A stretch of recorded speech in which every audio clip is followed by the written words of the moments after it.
Break ನಂತರ left right and ಸೆಂಟರ್ಗೆ ಮತ್ತೊಮ್ಮೆ ಸ್ವಾಗತ. ಚರ್ಚೆ ಕೊನೆ ಭಾಗಕ್ಕೆ ಬರ್ತಾ ಇದ್ದೀನಿ. ರವೀಂದ್ರ ರೇಷ್ಮೆ ಅವರೇ, ಮೋದಿ ಅಮಿತ್ ಶಾ ಟೀಮಿನ ಇಷ್ಟು ದೊಡ್ಡ ಗೆಲುವಿಗೆ ಕಾರಣ it's a continuous election machinery. ಯಾವಾಗಲೂ ಎಲೆಕ್ಷನ್ ಮೋಡ್ನಲ್ಲೇ ಇರ್ತಾರೆ ಅವರು.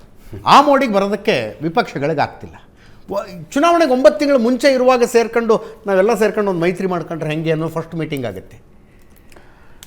ಅದಕ್ಕಿಂತ 2 ವರ್ಷ ಮೊದಲೇ ಇವರು ಅಯೋಧ್ಯೆಯಲ್ಲಿ ರಾಮ ಮಂದಿರಕ್ಕೆ ಗುದ್ಲಿ ಪೂಜೆ ಮಾಡಿ ಕಾಮಗಾರಿನೂ ಶುರು ಮಾಡಿದ್ರು. ಅಂದರೆ ಕರೆಕ್ಟಾಗಿ ಎಲೆಕ್ಷನ್ಗಿಂತ ಮುಂಚೆ ನಾವು ಇದನ್ನು ಲೋಕಾರ್ಪಣೆ ಮಾಡ್ತೀವಪ್ಪ, ನಮ್ಮದು ಈ ಸಲ ಚುನಾವಣೆ ಪ್ಲ್ಯಾಂಕ್ ಇದು.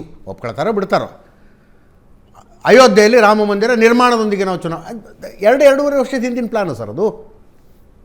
ಮೋದಿಯವರು ಮುಖ್ಯವಾಗಿ ರಾಮ ಮಂದಿರದ ವಿಚಾರದಲ್ಲಿ ಅವಸರ ಮಾಡಲೇ ಇಲ್ಲ.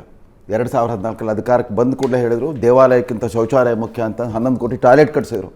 ಸುಪ್ರೀಂ ಕೋರ್ಟ್ ತೀರ್ಪು ಬರಲಿ ಅಂತಂದರು. ಅದು 6.5 ವರ್ಷದ ನಂತರ ಬಂದಮೇಲೆ ಅದನ್ನು ಮಾಡಿ ತೋರಿಸ್ಬಿಟ್ರು. ಹಾಗಾಗಿ ಆವತ್ತು ರಾಮೋತ್ಸವದ ದಿವಸ ಕೂಡ ಪ್ರಾಣ ಪ್ರತಿಷ್ಠಾಪನೆ ಮಾಡಿದ್ದು ಕೂಡ ಆ ಸಂದರ್ಭವನ್ನು ಕೂಡ ವಿಕಸಿತ ಭಾರತ ಸಂಕಲ್ಪ ಯಾತ್ರೆ ಆರಂಭ ಅಂತಲೇ ಹೇಳ್ತಾ ಇದ್ದಾರೆ. ಎಲ್ಲ ಕಡೆ ಡೆವಲಪ್ಮೆಂಟ್ ಓರಿಯೆಂಟೇಷನ್ ಮೋದಿ ಕೊಡ್ತಾ ಬರ್ತಾ ಇದ್ದಾರೆ. ಆದರೆ ಅವರು ಕೆಳಮಟ್ಟದ ಫುಟ್ ಸೋಲ್ಜರ್ಸ್ ಎಲ್ಲ ಅವ್ರು ರಾಮ ಮಂದಿರನೇ ಮುಖ್ಯ, ಆರ್ಟಿಕಲ್ 370 ಮುಖ್ಯ ಅಂತ ಮತ್ತೆ ಮಾತಾಡ್ತಾ ಹೋಗ್ತಾರೆ. ಮೋದಿಯವ್ರಿಗೂ ಮತ್ತು ಅವರ ಫುಟ್ ಸೋಲ್ಜರ್ಸ್ಗೂ ಈ ಸಂವೇದನೆಯಲ್ಲೇ ಒಂದು ವ್ಯತ್ಯಾಸ ಇದೆ. ಆಬ್ವಿಯಸ್ಲಿ ಬ್ಯಾಟಿಂಗ್ ಮಾಡೋದಕ್ಕೆ ನಿಂತವನಿಗೆ ಏನು ಮುಖ್ಯ? ಗ್ಯಾಲರಿಲಿ ಕೂತ್ಕೊಂಡು ಮ್ಯಾಚ್ ನೋಡ್ತಿರೋ ಏನಾಗ್ತಾ ಇದೆ ಗೊತ್ತಾ? ಗ್ಯಾಲರಿಲಿ ಕೂತ್ಕೊಂಡು ಮ್ಯಾಚ್ ನೋಡ್ತಿರೋನಿಗೆ ತನ್ನ ಕಡೆ ಬ್ಯಾಟ್ಸ್ಮನ್ 6 ಹೊಡಿಬೇಕ್ರಿ. ಇಲ್ಲಿದ್ದವನಿಗೆ ಸಿಂಗಲ್ ಡಾಟ್ ತಗೊಂಡಾರು ಸೆಂಚುರಿ ರೀಚ್ ಮಾಡಬೇಕು ಅಂತ. ಅಮಿತ್ ಶಾ ಅವರ over confidence assembly election fail ಆಗಿದೆ ಕರ್ನಾಟಕದಲ್ಲಿ. ಮೊನ್ನೆ ಕೂಡ ಅಷ್ಟೇ ರಾಜ್ಯಾಧ್ಯಕ್ಷರು ಮತ್ತು ವಿರೋಧ ಪಕ್ಷದ ನಾಯಕರ ನೇಮಕಾತಿಯಲ್ಲಿ ಕೂಡ ಮಾಡಿರೋ ವಿಳಂಬ ಕೂಡ ಇವರು ಸಹನೆಯನ್ನು ಪರೀಕ್ಷೆ ಬಿಟ್ಟು ಸ್ಥಳೀಯ ನಾಯಕರದ್ದು. ನಿನ್ನೆ ಕೂಡ MLC ಹೆಸರು ಪ್ರಕಟ ಆಗ್ತಿರೋಂಗೆ ದೊಡ್ಡ ವ್ಯಾಪಕವಾದ ಅಸಮಾಧಾನ ಇದೆ, ವ್ಯಕ್ತವಾಗಿದೆ. ಹೌದು, ಅದು ಗೊತ್ತಾಯ್ತು. ಅನೇಕ ನಾಯಕರ ಹತ್ರ ನಾನು ಪ್ರತ್ಯಕ್ಷವಾಗಿ ಮಾತಾಡಿದ್ದೀನಿ, ಅದ್ರ ಬಗ್ಗೆ ಅಸಮಾಧಾನ ಇದೆ. ಯಾಕೆ ಇವರು ಈ ಥರ ತೀರ್ಪು ತಗೊಳ್ತಾ ಇದ್ದಾರೆ? ನಮ್ಗೆ ಯಾರನ್ನೂ ಕನ್ಸಲ್ಟೇ ಮಾಡ್ತಾ ಇಲ್ಲ. ನಾವು ಕಳಿಸಿದ ಹೆಸರುಗಳೇ ಒಂದಿರುತ್ತೆ, ಅವ್ರು ಕೊಡೋ ಹೆಸರೇ ಬೇರೆ ಇರುತ್ತೆ. ಈ ಥರದ ಅತೃಪ್ತಿ ಅಕಸ್ಮಾತ್ ಇದು ಲೋಕಸಭಾ ಚುನಾವಣೆಯಲ್ಲಿ ರಿಫ್ಲೆಕ್ಟ್ ಆದರೆ ಆಮೇಲೆ ಮೋದಿ ಅವ್ರು ಹೇಳ್ತಿರೋ ಯಾವ ವಿಷಯಗಳನ್ನು ಇಲ್ಲಿ ತಲುಪಿಸೋರು ಒಬ್ಬರೂ ಇಲ್ಲ.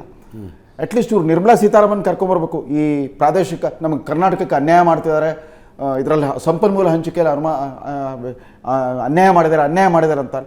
ಅಟ್ಲೀಸ್ಟ್ ನಿರ್ಮಲಾ ಸೀತಾರಾಮನ್ನು ಅಥವಾ ಅಣ್ಣಾಮಲೆಯನ್ನು ಕರೆಸ್ಬಿಟ್ಟು ಇವ್ರು ಪ್ರಚಾರ ಮಾಡಿದರೆ ಸ್ವಲ್ಪ ಚೇತರಿಕೆ ಸಾಧ್ಯ ಅಂತ ಕಾಣುತ್ತೆ. ಯಾಕಂದರೆ ವಿಷಯಾಂತರ ತುಂಬ ಆಗ್ತಾ ಇದೆ. ಮೋದಿ ಮಾತಾಡ್ತಿರೋದೇ ಒಂದು, ಕರ್ನಾಟಕ ಮಾತಾಡ್ತಿರೋದು ಒಂದು.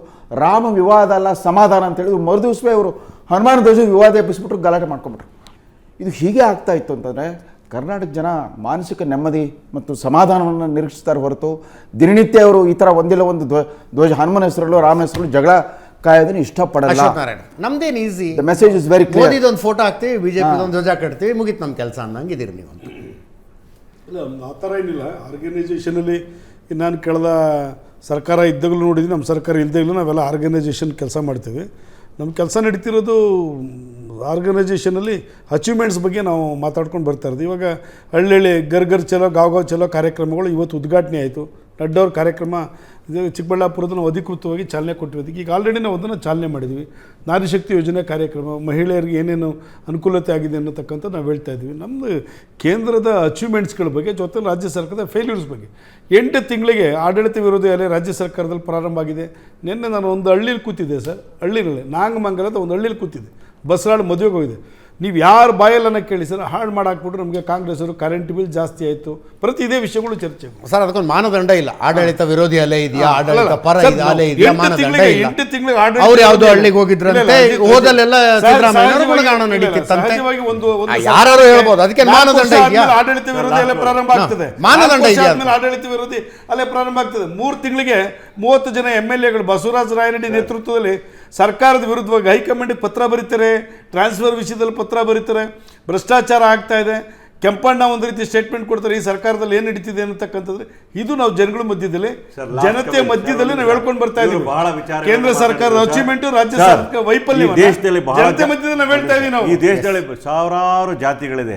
ಇವರೆಲ್ಲ ಜಾತಿಗಳನ್ನ ಬದಿಗಿಟ್ಟು 4 ಜಾತಿಗಳು ತಂದರು. ಬಡವರು, ಯುವಕರು, ಮಹಿಳೆಯರು, ರೈತರು. ಅದರ ಅರ್ಥ ಇಡೀ ಜನತೆ ಮುಂದಕ್ಕೆ ಜಾತಿಗಳ ತೆಗೆದು ಎಕನಾಮಿಕ್ ರಿಸರ್ವೇಷನ್ ತರ್ತೀನಿ ಅಂತ ಹೇಳಿದ್ದಾರೆ.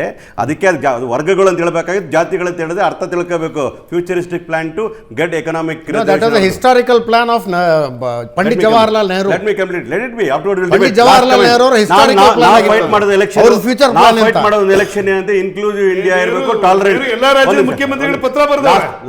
ಓಕೆ, ನಾವು ಮಾಡ್ತಾ ಇರ್ತಕ್ಕಂಥದ್ದು ಟಾಲರೆಂಟ್ ಇಂಡಿಯಾ ಇರಬೇಕು, ಇನ್ಕ್ಲೂಸಿವ್ ಇಂಡಿಯಾ ಇರಬೇಕು. ನಾವು ಜನಗಳ ಮುಂದೆ ಇರ್ತಕ್ಕಂಥ ಅನ್ಎಂಪ್ಲಾಯ್ಮೆಂಟ್ ಮಾಡೋದು, ಹಣದುಬ್ಬರ ಇರ್ಬೋದು, ರೈತರಿಗಾಗಿ ಸಮಸ್ಯೆಗಳು. ಕರ್ನಾಟಕ ವಿಚಾರಕ್ಕೆ ಬಂದಾಗ 28 ಸೀಟಲ್ಲಿ ಅವರೆಷ್ಟು ಬರಗಾಲದಲ್ಲಿ ಸ್ಪಂದನೆ ಮಾಡಿದ್ದಾರೆ, ನೆರೆಹಾವಳಿಯಲ್ಲಿ ಸ್ಪಂದನೆ ಮಾಡಿದರೆ, ಜನಗಳ ಜೊತೆ ಹೇಗೆ ನಿಂತಿದ್ದಾರೆ ಅನ್ನೋ ವಿಚಾರಗಳನ್ನ ಜನಗಳ ಮುಂದಿರ್ತೀವಿ. ಸತ್ಯ ಮತ್ತು ಅಸತ್ಯ ನಡೀತಾ ಚುನಾವಣೆ, ಸತ್ಯವೇ ಗೆಲ್ತದೆ, ಕಾಂಗ್ರೆಸ್ಸೇ ಗೆಲ್ತದೆ. ಸತ್ಯವೇ ಗೆಲ್ಲಲಿ.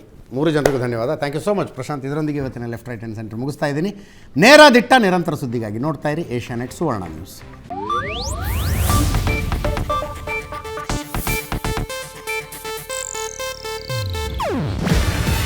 ಇದು ಏಷ್ಯಾನೆಟ್ ನ್ಯೂಸ್ ನೆಟ್ವರ್ಕ್ ಪ್ರಸ್ತುತಿ.